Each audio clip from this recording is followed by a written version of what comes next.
I buy faulty electronic items, attempt to fix them, and sell them on for a profit. This is Sally's spectacular spreadsheet. Don't ask where the name Sally came from. And this is exactly where I log all of the information, whether it's a profit or a loss. We currently stand at a total profit of £469. Can we continue our little win streak today? Welcome your faces back to episode 12, season 2 of the series Profit or Loss. Let's take a gander at what I've purchased for today's video. No, your eyes are not deceiving you. I paid a grand total of £60 for 5 Nintendo Switch docking stations, which obviously equates to £12 each. If I can fix all of them, it should turn out to be, I don't think it's going to be a massive profit, but a nice, safe profit. I think I've been inside one of these before, but it was a very, very long time ago. Let's see how many of these we're going to be able to fix. Put down in the comment section below, right at the start of this video, how many you think we can get working. Before we get into the fixing, a huge shout out to today's video sponsor, PCBWay. PCBWay is your website for DIY. Get an instant quote on your PCBs at a low cost with fast delivery. New customers will also get a $5 welcome bonus. Fully customize your PCB with a few clicks, including the thickness of the board to the color of the solder mask. PCBWay also offers services in CNC machining, 3D printing, sheet metal fabrication, and also injection molding. Head on over to the gift store and grab yourself a multimeter or a soldering iron. PCBWay has it all. Thank you to PCBWay for sponsoring today's video. Now back to the repair. So let's take a look at these. I don't know what the issues are. I don't know if they're untested, but I'm pretty sure they've all got the backs from what I remember seeing in the photos. And I think the first things first is to check like the actual charging ports themselves and see how we're getting on. The way that these work is you obviously plug a Nintendo Switch into the console and it projects the image onto the screen. Let me change the title as well. Maybe the port's bad. Yeah, exactly. Yeah, it could just be a bad port. And I think I don't know how much the ports are to replace on these. I don't think they're a soldering job either. I think they're like a cable. Okay, so first things first, that looks okay. Does the spring mechanism work? Is the other thing, which is like just a push down. Yeah, that looks okay to me, doesn't it? That looks all right. Just scratched it there a little bit. Can I push down with my... Yeah, I can push down with my fingers. Okay. Squeeze my fingers in there. That looks okay. So maybe it's just like a no power sort of situation. I'm just going to check the HDMI on here as well. HDMI port looks okay on here. What is that though? Oh, you guys didn't see. It's fine. Where's the... Okay, so we have the light down here, don't we? So let's go ahead and plug it in with a charger. So plug in the adapter. Oh, wow. Look, yeah. We don't even have... guys, does the dock light up? Or is it only when you put a switch in? Yeah, I think it is when in. Right, I've got a switch here. This is my test switch. All right, this one's on. It's my switch. Ah. Yeah, look, nothing. So I'm putting the Nintendo Switch in. Now it's in. You get nothing. So that could be the M92 T55 chip that we were talking about a second ago. Could be a plethora of things. But the device isn't getting the power. It's not on. As well as the fact, when I take out the Nintendo Switch from the docking station, what should happen is if it recognizes the USB port has been inserted to it, it will light up. So when I detach it, it should light up the screen, but it's not doing that. So it's definitely not on. How do we do it then? Does this just detach this thing here? Looks like it. Looks like it just...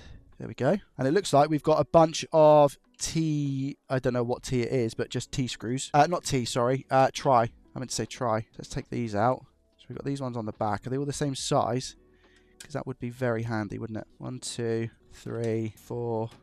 Unfortunately, they're not the same size. These ones are longer. Unfortunately, the ammeter doesn't work here. It doesn't go in. Oh, I could use the smaller one. I could use the Paul Daniels one to see what it's drawing. Very good point. But let's just get it apart. Clearly, it's not working for whatever reason. So does this just pull out now?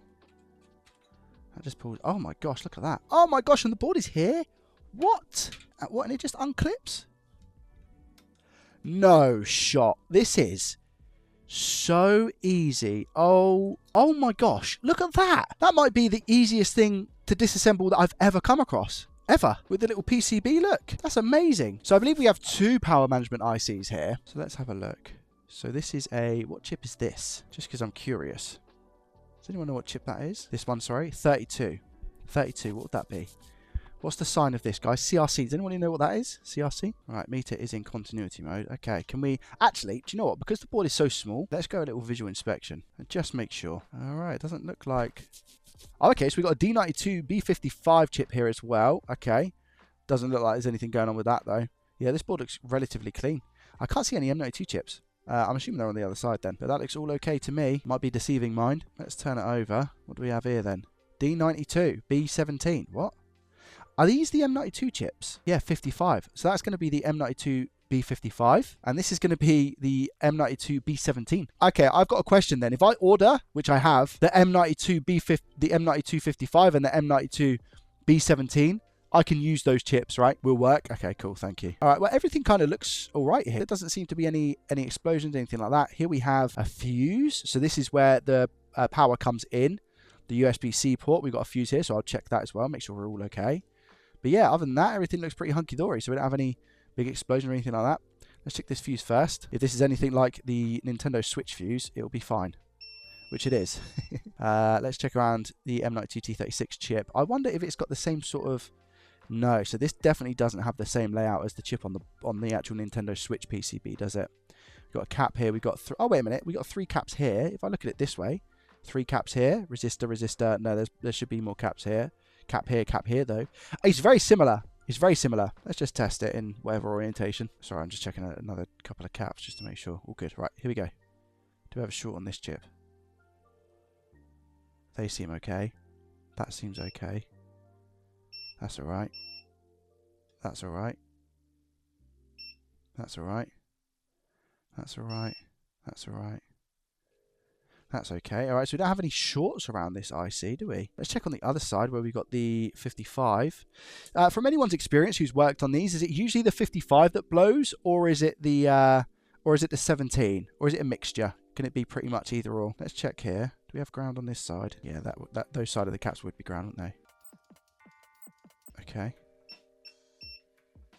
Alright. Okay. No shorts.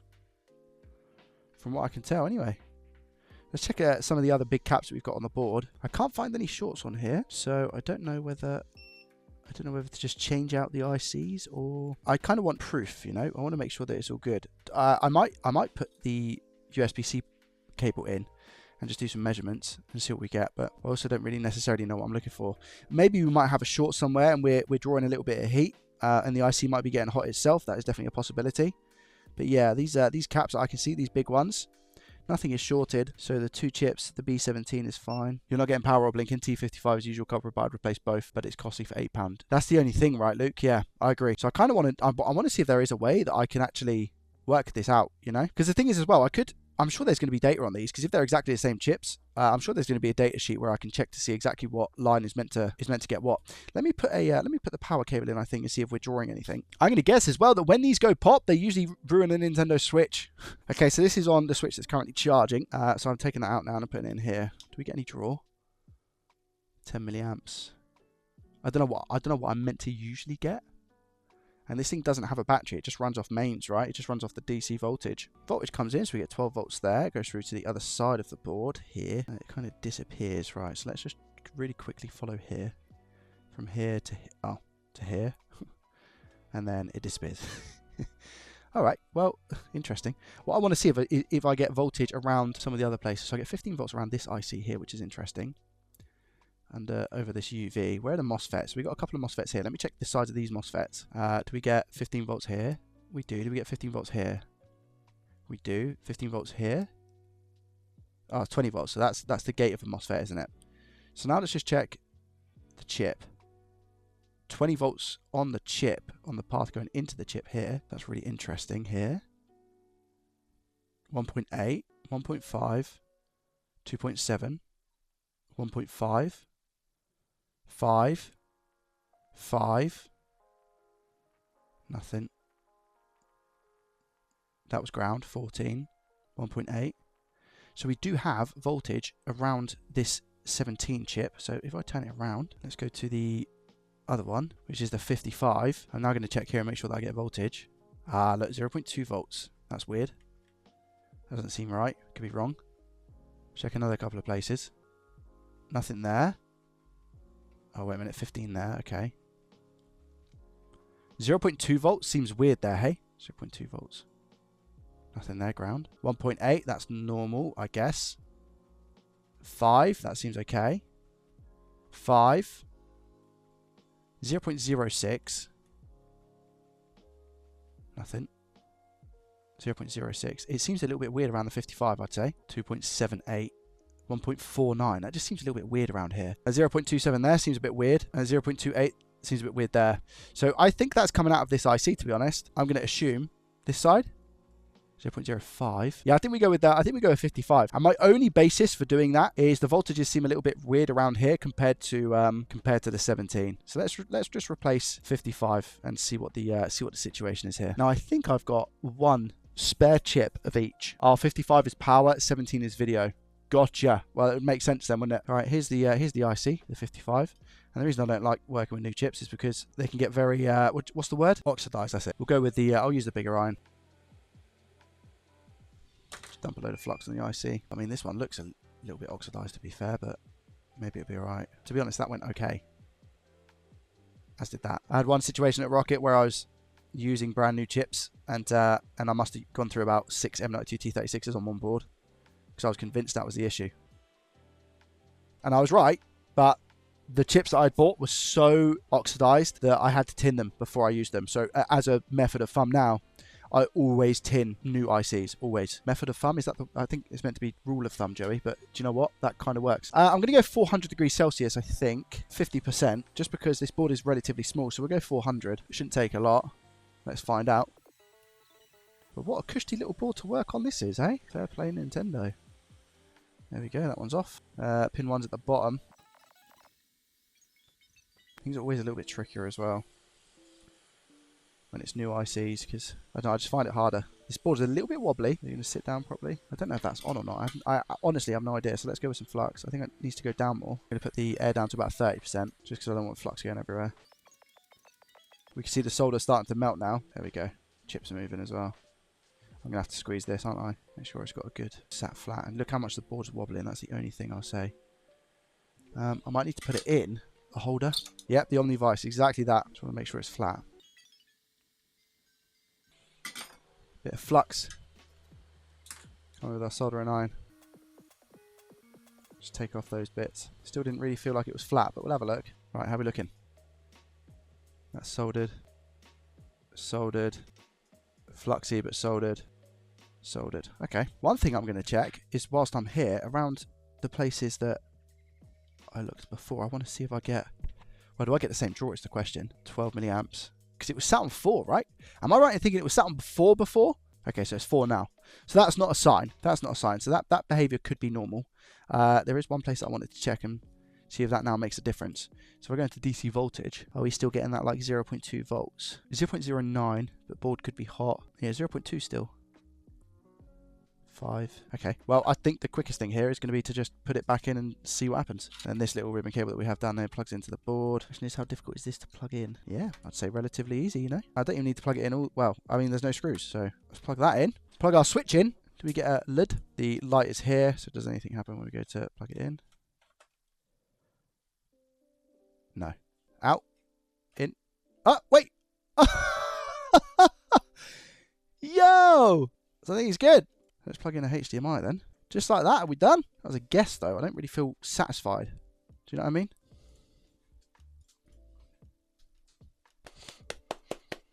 There we go. Yeah, 1 down, 4 to go. I wonder if they all have that issue then. I wonder if it is all just T55s. Yeah, T55s are the power management, and apparently the 17s are responsible for the video. Imagine if you could get these for really cheap. I mean, I think I put an offer in originally of £50 and it got declined, and I only put it up to 60 then, because I didn't know how much resale value and stuff I'd get from them. But that's a working dock now.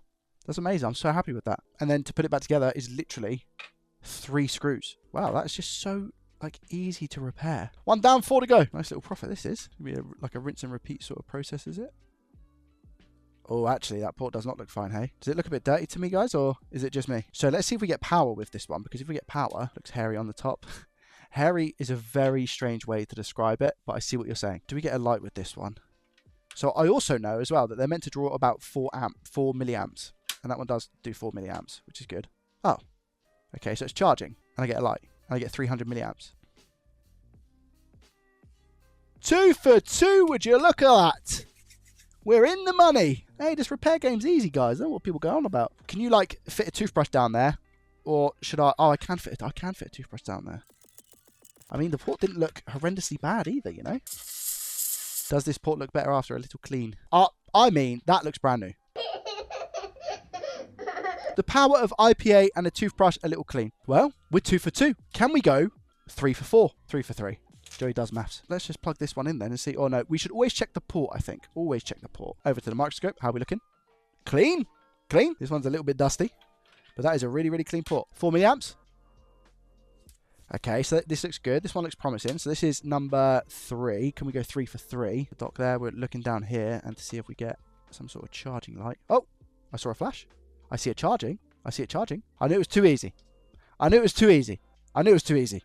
All right. Well, at least we have one that doesn't work. Let's take it out and just try again, just to make sure. But we can see the charging. So the charging seems to be all okay, but we just don't have anything on the game capture, which, if memory serves me right from what Luke says in the chat, it's going to be the 17, not the 55. It's taking a charge and stuff as well. So I think it's going to be that chip that you're talking about.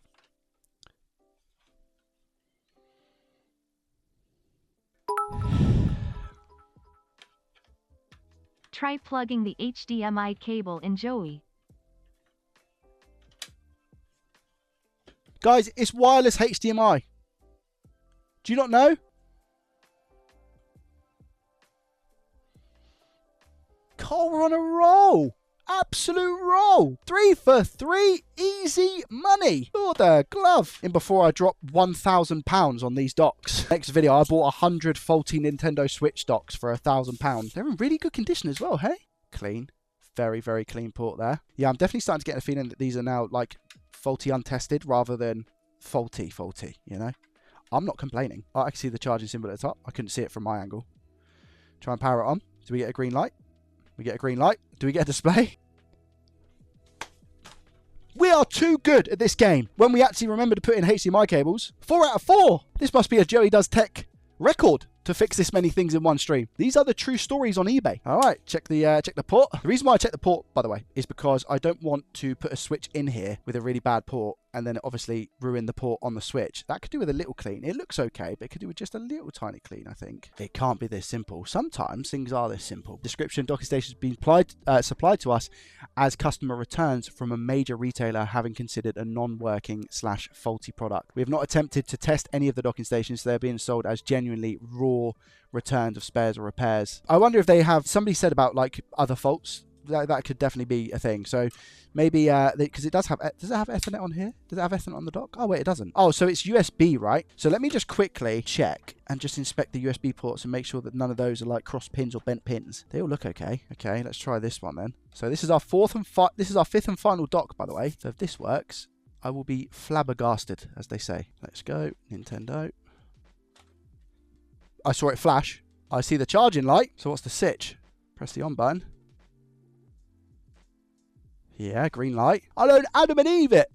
This one works as well. Crazy. I think we need to test the USB ports. So we done exactly that. The way that I was able to test the USB ports was by in fact plugging in my wireless keyboard and attempting to type the password for my Wi-Fi. I done that on the USB ports on all of the docking stations and can confirm that all of the USB ports were absolutely fine. Every single one of these docking stations now works. I performed one fix on the first one and the other 4 just work. One of them needed a clean. I think it just had a bit of dirty pins. So technically we fixed 2 out of 5, but really we fixed 5 out of 5.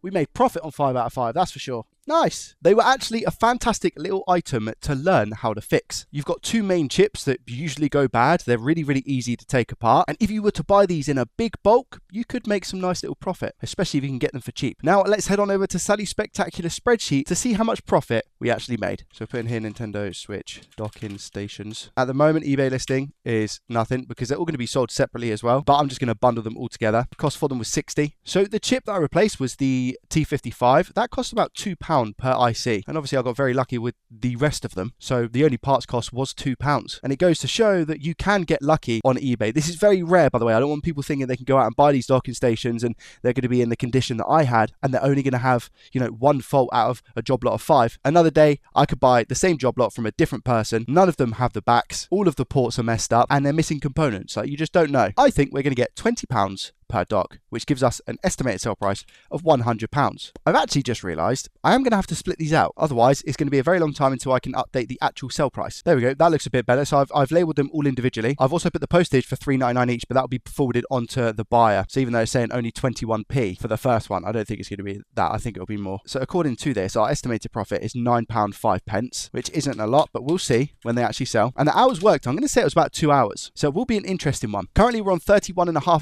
total hours worked with an hourly profit of almost £15 an hour, which isn't too bad at all. And our estimated total profit has gone up to £372.10. Thank you very much for watching. I hope you enjoyed this video. If you did, please consider hitting that thumbs up button and subscribing to the channel if you're new around here. Have a great rest of your week/weekend, and I shall see you as always in the next one.